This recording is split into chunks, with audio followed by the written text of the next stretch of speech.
A crise de 29 é uma grande depressão de fato. É um exemplo tão desastroso que as pessoas que passaram anos na vida para subir, desceram em segundos. Perderam tudo, até a própria vida. Na hora que viram os papéis não valendo mais nada.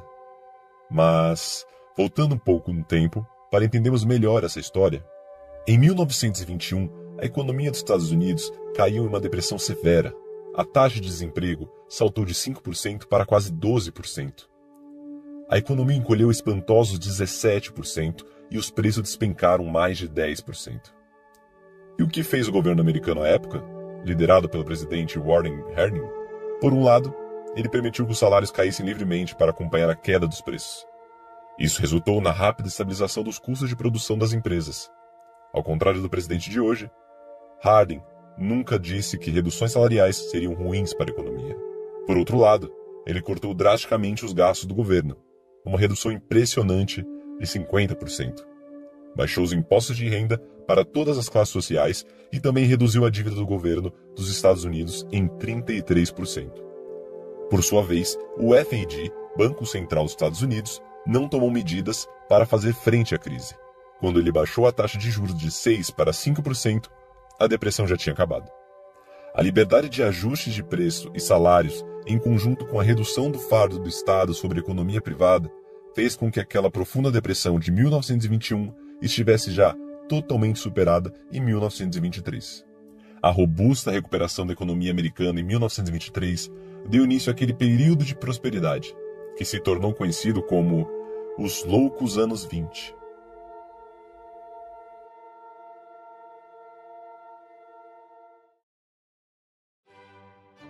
Os loucos anos 20 é um termo usado para se referir à década de 1920 como um período de efervescência cultural, durante uma época sustentada pela prosperidade econômica. Os falantes dos franceses chamavam o período de Années Folles, e em português, os loucos anos, enfatizando o dinamismo social, artístico e cultural da época. O retorno à normalidade chega à política em substituição ao patriotismo hiperemocional durante a Primeira Guerra Mundial. A música jazz floresce. As melindrosas redefinem a feminilidade moderna e a arte déco chega. Economicamente, o período é marcado pela difusão em larga escala do uso de automóveis, telefones, filmes e energia elétrica, um crescimento industrial sem precedentes, um aumento acelerado da demanda dos consumidores e mudanças significativas no estilo de vida e na cultura da época. Os meios de comunicação focavam-se em celebridades, especialmente em heróis do esporte e estrelas do cinema, enquanto cidades enraizadas pelas suas equipes locais enchiam os novos cinemas palacianos e estádios gigantescos. Durante o resto da década de 1920, o Banco Central americano reverteu sua postura até então conservadora e adotou uma política monetária muito mais expansionista. Em 1920, os juros estavam em 6% ao ano. Ao final de 1927, eles já haviam caído para 3,5%. Essa política monetária expansionista foi a principal responsável por sustentar a febre especulativa dos loucos anos 20.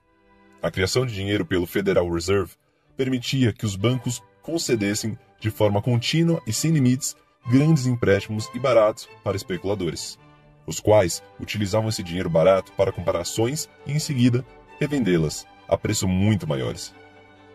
A expansão monetária feita pelo FED garantia que os preços das ações subissem continuamente. Vale ressaltar que, se não houver expansão monetária em larga escala, os preços dos ativos não poderão subir continuamente, o que acarretará o processo de alta dos preços. Sem expansão monetária, os preços não podem subir para sempre. E quem controla a expansão da moeda de um país é o Banco Central. E assim foram os loucos anos 20.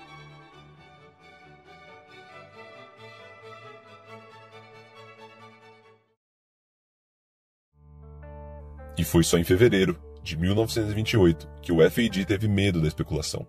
Mudou de posição e, contrariando as expectativas, começou a aumentar a taxa de juros. E ele fez isso 3 vezes seguidas. Em 5 meses, ele aumentou a taxa de juros de 3,50% para 5%. Pode parecer muito pequeno, mas esse aumento em 5 meses foi o suficiente para parar todo o frenesi especulativo. Com o crédito mais caro, os especuladores começaram a ter dificuldades em ter lucros em suas ações. Pegar dinheiro emprestado para comprar ações Um processo conhecido como alavancagem tornou-se bem mais caro em apenas 5 meses. Com menos empréstimos sendo tomados, a quantidade de dinheiro na economia parou de aumentar. E com essa interrupção no crescimento da quantidade de dinheiro na economia, a própria atividade especulativa perdeu a potência e os preços das ações pararam de subir. Uma correção na bolsa de valores era inevitável. E essa correção veio, mas de forma inusitada. No dia 29 de outubro de 1929, já com praticamente toda a atividade especulativa paralisada, a bolsa de valores americana desabou 12% em um único dia. Esse fenômeno, que ficou conhecido como a Terça-feira Negra, é do conhecimento de todos. Mas o que não é muito bem conhecido é como realmente precipitou essa correção tão súbita e tão substantiva. Sim, a política monetária do FED, que subitamente reverteu quase uma década de expansão monetária e dinheiro barato, criou as bases para que essa correção ocorresse. Mas houve um outro detalhe. A história já revelou que naquele 29 de outubro, correu a notícia de que o então presidente Herbert Hoover iria implantar a tarifa Smoot-Hawley, que levaria as tarifas da importação de mais de 20 mil produtos a níveis jamais vistos na história. Além de encarecer substantivamente as importações, isso geraria uma guerra comercial e representaria um golpe fatal ao livre comércio. Imediatamente, os preços das ações das empresas desabaram. Os mercados nunca precificam o presente, eles sempre miram o futuro. Os preços presentes são apenas preços futuros descontados. Uma legislação criada para reduzir o comércio global inevitavelmente afetaria os mercados e os preços das ações das empresas.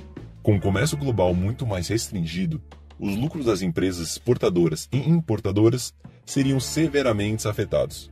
A Bolsa de Valores apenas antecipou essa queda. Mas uma queda na bolsa gera uma depressão de 15 anos? Até aqui, a pergunta é bastante normal. Quedas abruptas e inesperadas na bolsa de valores estão longe de ser um fato atípico. Isso já havia acontecido em 1920 e voltaria a acontecer novamente em 1987. Uma queda, aliás, muito maior de 22%. Por que nenhuma dessas duas quedas gerou uma grande depressão? Porque apenas a queda de 1920 teve esse potencial. Para isso, entra em cena Herbert Hoover.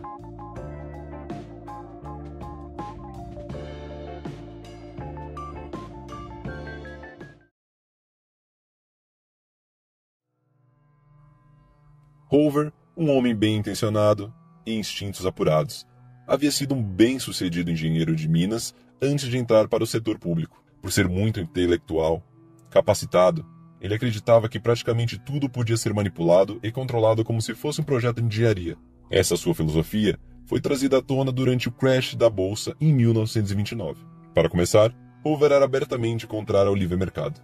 E por um motivo, ele sabia, corretamente, que uma livre concorrência desregulamentada forçaria as empresas a reduzir seus preços. Tendo sido ele um homem de iniciativa privada, ele via uma queda de preços como algo inerente ruim. Pior, ele acreditava que preços menores levavam salários menores. Em novembro de 1929, pouco depois da queda da bolsa, Hoover convocou uma reunião com os presidentes das principais indústrias americanas: Henry Ford, da Ford Motor Company, Alfred Sloan, da GM, e Pierre DuPont, da DuPont Chemical. Lideraram o grupo que se encontrou com Hoover. O presidente, então, impôs algumas indiretas sem precedentes. Apesar da economia fraca e abalada pela queda da bolsa e pelo fim da atividade especulativa, vale relembrar que especular na bolsa havia se tornado uma febre entre americanos, de todas as classes durante quase toda a última década. Salários não deveriam, em hipótese alguma, serem reduzidos. As demissões deveriam ser evitadas ao máximo. Se a empresa realmente tivesse que reduzir mão de obra, que o fizesse por meio de uma redução de carga horária, ou seja, 2 trabalhadores deveriam, cada um, trabalhar apenas meio expediente, ou apenas dia sim, dia não. Em troca da manutenção dos empregos e da não redução dos salários, Hoover prometeu às indústrias que ele convenceria trabalhadores e sindicatos a não fazerem greve e a não exigirem benefícios e pagamentos adicionais. E ele cumpriu a promessa. Os trabalhadores não fizeram greves e as indústrias não reduziram salários. Com efeito, Henry Ford chegou a aumentar os salários como um gesto de solidariedade. O engenheiro Hoover, ao que tudo indicava, havia conseguido engenheirar a solução perfeita. Só que ela não funcionou. Com o FED tendo subido os juros e parado de expandir a oferta monetária, pessoas que haviam pedido empréstimos para especular com as ações não conseguiam revender as ações a preços maiores. Consequentemente, não mais conseguiam quitar suas dívidas. Elas começaram a dar calotes nos bancos. Os bancos, então, começaram a restringir empréstimos e a pedir a quitação dos empréstimos pendentes. As pessoas se assustaram com a situação e correram para sacar seu dinheiro dos bancos. Como os bancos praticavam reservas fracionárias, isso gerou uma série de falências bancárias. Essas falências bancárias geraram uma forte concentração na oferta monetária, consequentemente, uma recessão. O sistema de reserva fracionária refere-se à prática bancária, adotada na maioria dos países do mundo, que permite que os bancos façam empréstimos ou investimentos em valores muito superior ao valor do depósito sob sua guarda, desde que mantenham como reserva uma determinada fração do valor desses depósitos. O sistema de reserva fracionárias define que apenas uma parte do dinheiro depositado em um banco precisa ficar necessariamente guardada. Dessa forma, todo o restante pode ser emprestado múltiplas vezes para o mercado. Tal recessão não precisaria durar mais de um ano caso o governo americano permitisse ampla liberdade de preços e salários, exatamente como havia feito em 1921, de modo que estes se adequassem à nova realidade de oferta monetária. Mas Hoover não permitiu que isso acontecesse. Consequentemente, com essa ampla deflação monetária, foi impossível conter a queda dos preços. Em 1930 e 1931, os preços dos produtos industriais caíram. As pessoas simplesmente não tinham dinheiro para comprar bens ou investir nas empresas. E para piorar tudo, a tarifa Smoot-Hawley, de fato, foi aprovada em 1930, com as maiores tarifas de importação da história. Não apenas as empresas e os cidadãos americanos não mais conseguiam importar bens baratos. Uma extrema necessidade em um ambiente em que a quantidade de dinheiro da economia estava diminuindo, como também os parceiros comerciais dos Estados Unidos, retaliaram impondo pesadas tarifas sobre os produtos americanos. As economias nacionais se fecharam e o comércio global desabou, com profundos efeitos negativos sobre a lucratividade das empresas. Com as exportações americanas reduzidas à metade, o preço dos produtos industriais americanos desabaram, mas os salários, por causa da imposição do governo, continuaram sem ser reduzidos. Ou seja, receitas em queda e custos congelados, a consequência? Várias indústrias foram à falência. À medida que a depressão foi aprofundando, a indústria pediu a Hoover permissão para finalmente reduzir os salários, mas Hoover se recusou. Se reduzirem os salários, os sindicatos farão um inferno, dizia ele. Mas ao final de 1931, com a economia falida, a indústria rompeu o acordo com Hoover e finalmente reduziu os salários. Porém, como apenas reduzir os salários não adiantava, ela também começou a demitir em massa. Mas já era tarde demais para interromper a queda livre. Falências geravam mais falências. O desemprego pulou de 3,2% em 1929 para 23,6% em 1932. Hoover tentou contrabalançar a situação aumentando vastamente os gastos governamentais, apresentando um programa de 9 metas estatais que incluíam grandes obras públicas, como a represa Hoover. Ele aumentou os gastos do governo em quase 50% em termos nominais, e 87% em termos reais, considerando-se a deflação da época. Não satisfeito, ele elevou a alíquota máxima do imposto de renda de 25% para 63%. Hoover implantou tudo aquilo que ele, como um engenheiro, imaginou que traria a economia de volta à prosperidade. Ele só não fez exatamente aquilo que seria o certo: deixar o livre mercado curar a situação, exatamente como em 1921. Uma recessão que não deveria durar mais que 2 anos se transformou em uma depressão que durou 15 anos. Ao contrário do senso comum ensinado nas escolas e universidades, uma queda no valor das ações na bolsa, que foi o que aconteceu em 1929, por si só não gera depressão. Em 1987, por exemplo, a bolsa americana caiu 22% e não houve depressão. O crash da bolsa de Nova York, em outubro de 1929, teve suas origens na expansão do crédito feita pela Federal Reserve, em concerto com o sistema bancário de reservas fracionárias ao longo de toda a década de 1920. Tal expansão gerou um boom sem precedentes no mercado de ações, levando a uma euforia especulativa generalizada. Quando a expansão de crédito foi interrompida em decorrência de depressões inflacionárias, a euforia foi abruptamente interrompida e deu-se início ao processo de correção. A Grande Depressão, na verdade, não precisaria durar mais de um ano caso o governo americano permitisse a ampla liberdade de preços e salários, exatamente como havia feito na Depressão de 1921. que foi ainda mais intensa, mas que durou menos de um ano, justamente porque o governo permitiu que o mercado se ajustasse. Porém, o governo fez exatamente o contrário. Aumentou impostos, aumentou gastos, implantou políticas de controle de preço, de controles de salário e, acima de tudo, impôs um inaudito aumento nas tarifas de importação, as quais chegaram ao maior nível da história e se degeneraram em uma profunda guerra comercial em nível mundial. Para piorar, ele estimulou uma arregimentação sindical de modo a impedir que as empresas baixassem seus preços.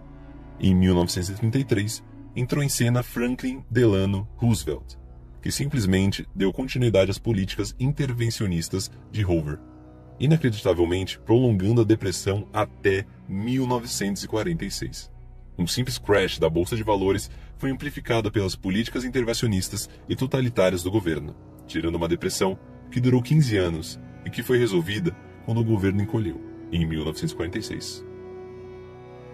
E essa foi a história da Grande Depressão.